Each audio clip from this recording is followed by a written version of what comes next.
Welcome to episode 2 of Dispatch Tea and Therapy. My name is Lucinda, and this is my first Poetry Thursday. Yes, I said poetry, and no, you don't need to pretend that you've been secretly reading T.S. Eliot in the bathtub to hang out here. I get it, poetry can feel intimidating or inaccessible to some people, like it requires a candlelit room, a cashmere sweater, and a subscription to the Paris Review just to engage. And if I'm honest, that sounds pretty fantastic to me. But the truth is, poetry doesn't care what you're wearing. It's not about perfection. It is about presence.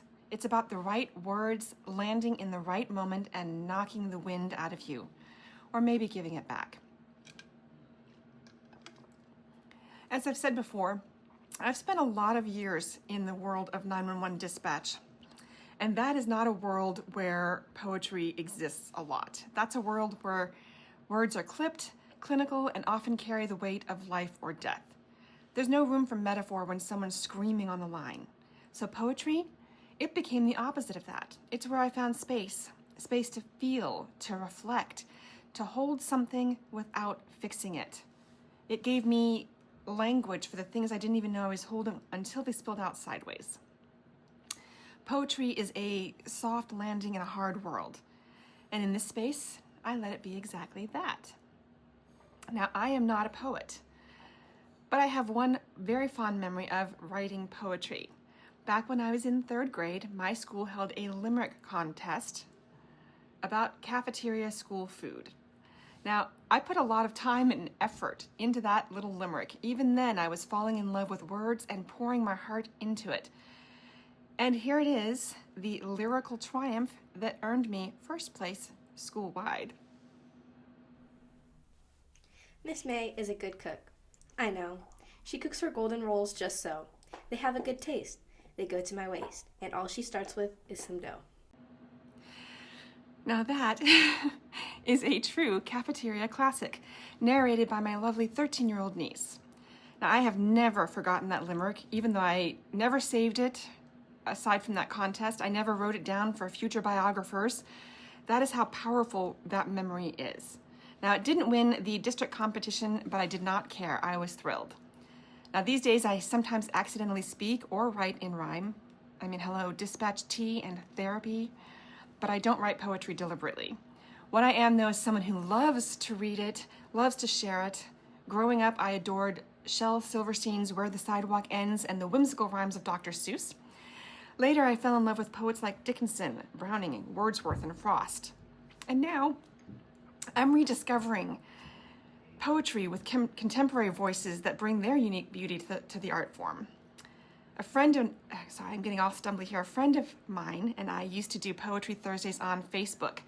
We would each share a favorite poem each week, and it became this simple but meaningful way to pause, reflect, and connect with others. That's why I'm bringing back Poetry Thursday. It's my way of celebrating connections and inviting you to find some poetry in your life too. So for today, our inaugural episode of Poetry Thursday, I have chosen a poem called The Journey by Mary Oliver. And here's where we begin. Okay. So one day you finally knew what you had to do and began. Though the voices around you kept shouting their bad advice, though the whole house began to tremble and you felt the old tug at your ankles. Mend my life, each voice cried. But you didn't stop. You knew what you had to do, though the wind pried with its stiff fingers at the very foundations, though their melancholy was terrible. It was already late enough and a wild night, and the road full of fallen branches and stones. But little by little, as you left their voices behind, the stars began to burn through the sheets of clouds, and there was a new voice, which you slowly recognized as your own, that kept you company as you strode deeper and deeper into the world, determined to do the only thing you could do, determined to save the only life you could save. That is The Journey by Mary Oliver. Here's what I love about this piece. It does not pull any punches. The journey isn't a quiet whisper of transformation. It is a thunderstorm. It's a messy, loud, exhausting walk away from everything that told you who to be. And right now, that's where I am. I am standing at the threshold between what has shaped me and what's calling me.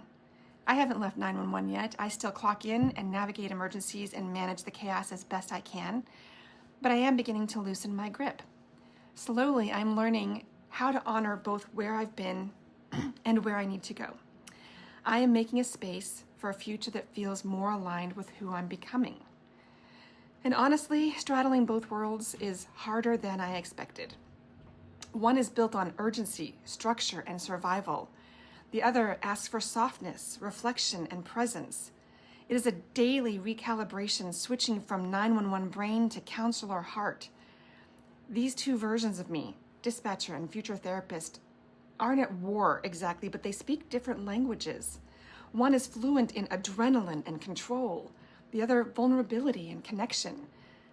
Alternating between them is like changing oxygen tanks mid-breath. But here's the thing. I don't believe those languages are incompatible. In fact, I've been learning how to bring vulnerability and presence into the world of 911. It is not always easy. Those aren't traits typically celebrated in high-stakes environments. But I try to model them anyway, to hold space, to ask better questions, and to remind people that I work with that being human is not a weakness, it is the whole point. That taking care of yourself is not selfish, it is critical and vital.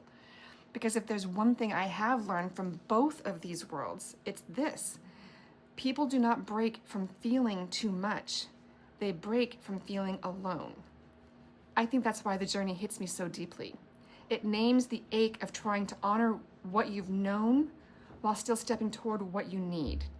Even when the winds tug at your sleeves, even when the voices, maybe even your own voices, tell you to stay. After 20 years, I'm finding that sometimes growth doesn't start with an exit. It starts with a reckoning. This isn't a clean break or a dramatic exit. It is a slow, soul-deep unraveling and a quiet, determined beginning. And so maybe you're feeling that too. Maybe your foundations are trembling. Maybe you're being pulled back by 100 voices that sound like love, but feel like chains. Maybe, just maybe, you've only just begun to hear your own voice beneath the noise. Or maybe you're not standing on the edge of any major life shift. Maybe you just love poetry, the way a single line can break you open or stitch you whole again. Whatever brings you here, you are welcome. You are not alone. This is what healing sounds like sometimes. A whisper in the dark, quiet trembling, and still becoming. So here's your invitation, not to analyze or annotate, but to feel. Let the words sit with you. Let them echo a little bit. You don't need to get poetry to get poetry.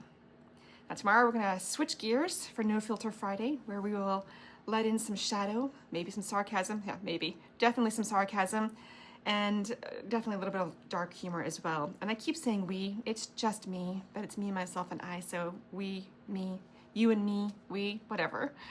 But for tonight, let's just sit with Mary Oliver and the messy courage it takes to save your own life. Very quickly, I want to say, because I'm posting this today as well, and I was supposed to post Wellness Wednesday yesterday, but I also posted that today, I want to give a shout out to the people who have already seen it, who have already told me that they like it, that they're resonating with it, and have given me uplifting, encouraging words to continue. That's thrilling already, so I'm very grateful for all of you that are here. And here's to the journey, yours, mine, and the ones we never saw coming. In the meantime, take care of yourselves.